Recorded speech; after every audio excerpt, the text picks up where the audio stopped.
इसोरा एसे अननानै दिनैनि बे मोजां फुंनि समायखौ जोंनो होबाय।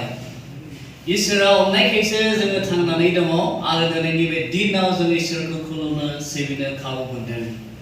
जेब्ला जोङो मुलुगनि थासारिखौ नायो, गुबुन गुबुन जायगाफ्राव दैबानाजों बिथांमोना खस्थ' मोननांनानै दङ।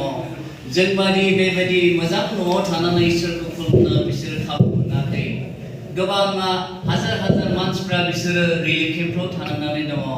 आमथाय जोंखौला हले जुदियो जोङो गुबुन थावनियाव दंफैयोब्लाबो इसोरा जोंखौ मोजां देहा होनानै मोजां खाबुखौ होनानै इसोरखौ खुलुमनो इसोरखौ सिबिनो थाखाय बे मोजां खाबुखौ होदों।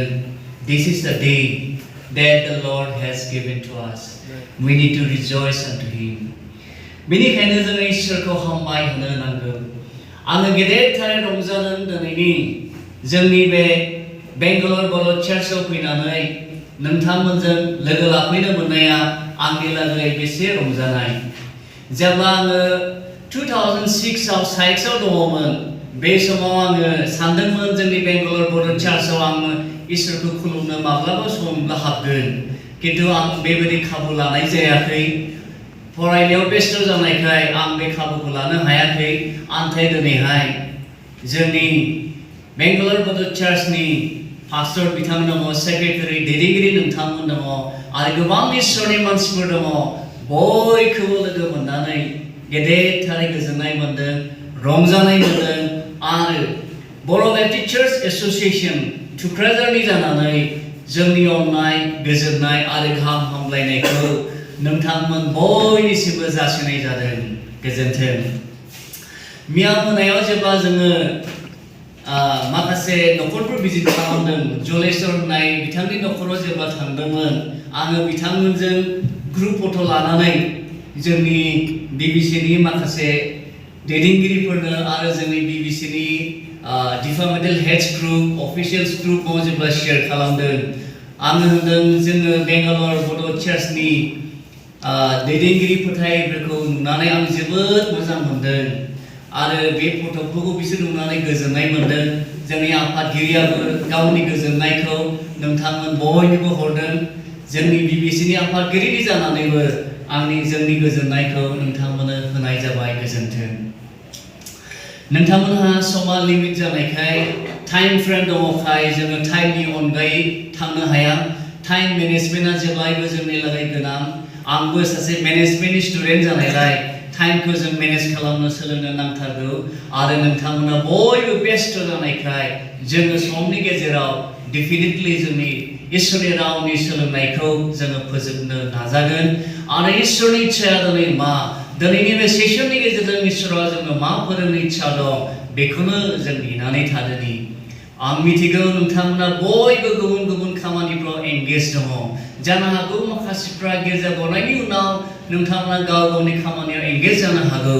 जिखि प्रफेसनाव नोंथाङा थाया मानो, जिखि खामानि मावा मानो, above all, God knows us.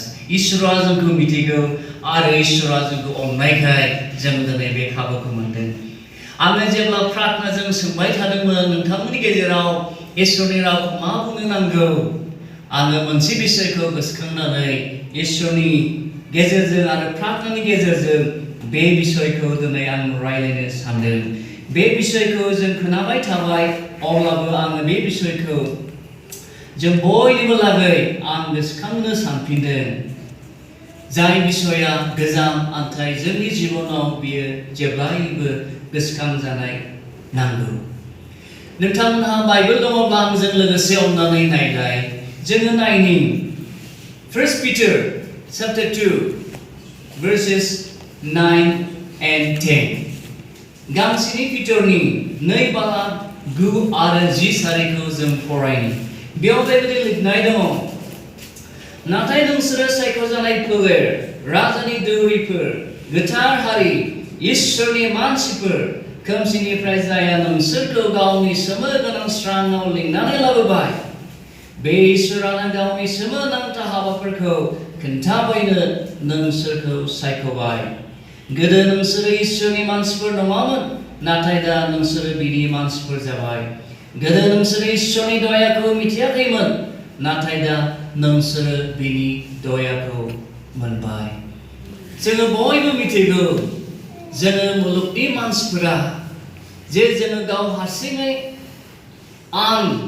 आंनि आइडेन्टिटि जों बेखौ जोङो बुंनानै लायोब्लाबो समाव कमप्लिट जानो हाया जों बेखौ मिथिगौ जोङो मिथिगौ मुलुगनि मानसिफ्रा जोङो गुबुन गुबुन लेभेलजों जोङो जोंनि आइडेन्टिटि सिनायथिखौ जों होनो नाबायो नाथाय बाइबेला जोंनो मोनसे सिनायथिखौ होदों जाय सिनायथिखौ इसोरा बे मुलुगनि गासैबो मानसिनि लागै होदों जेब्ला जोङो बाइबेलाव जों नायो गोजाम रुनायनि कन्टेक्सआव जेब्ला जों नायो इसोरनि सायख'जानाय मानसिफ्रालाय सोरथोमोन इसोरनि सायख'जानाय मानसिफ्रानो इजराइल हारिफोर जायखौ अब्राहाम इसाक जाकबनि फोलेरनि बंशनि मानसिफोर स्पेशेलि जाकबनि फोलेरनिफ्राय जायखौ इसोरा गावनि मन'निक मानसि हिसाबै बिसोरखौ मुंख'नाय जादों इसोरनि अननाय इसोरनि दैदेननाय इसोरनि आशीर्बाद इसोरनि बिसोरजों थानानै खामानि मावनायखौ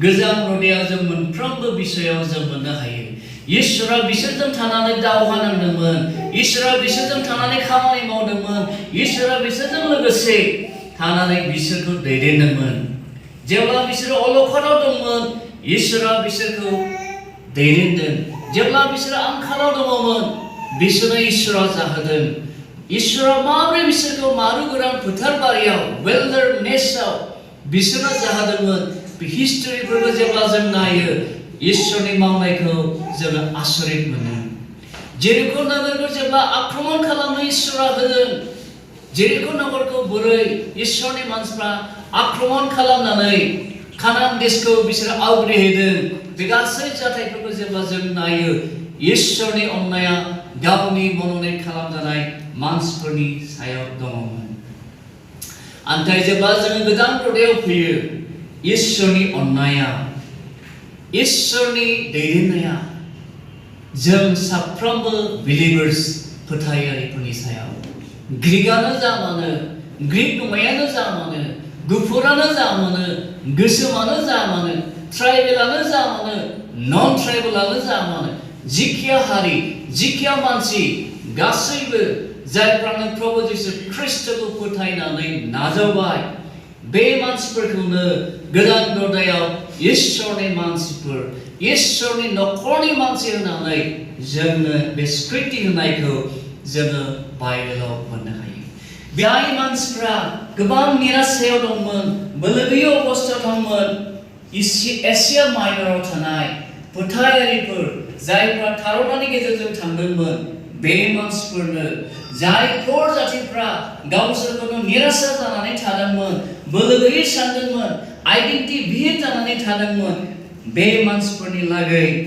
इसोरा नैबे जोंनि गेजेराव जे मोनसे गावनि मानसि गावनि हारिनि क्षमताखौ जोंनो होबाय बेखौ पितरा स्रायै बेयाव दिन्थिनाय जादों बेखायनो पितरा नैबे सेन्टेन्सजों जागायदों आङो इंलिसखौ फरायला टाइमाव थांगोन बेखायनो आङो बर' गोजाखाय आं बर'आवनो कन्टिनिउ थांबाय थानो बर'आव बेबायदि सेन्टेन्सजों सुरु खालामदों नाथाय नोंसोर सायख'जानाय फोलेर राजानि दौरिफोर गोथार हारि इसोरनि मानसिफोर खोमसिनिफ्राय जाया नोंसोर गावनि स्राङाव लाबोबाय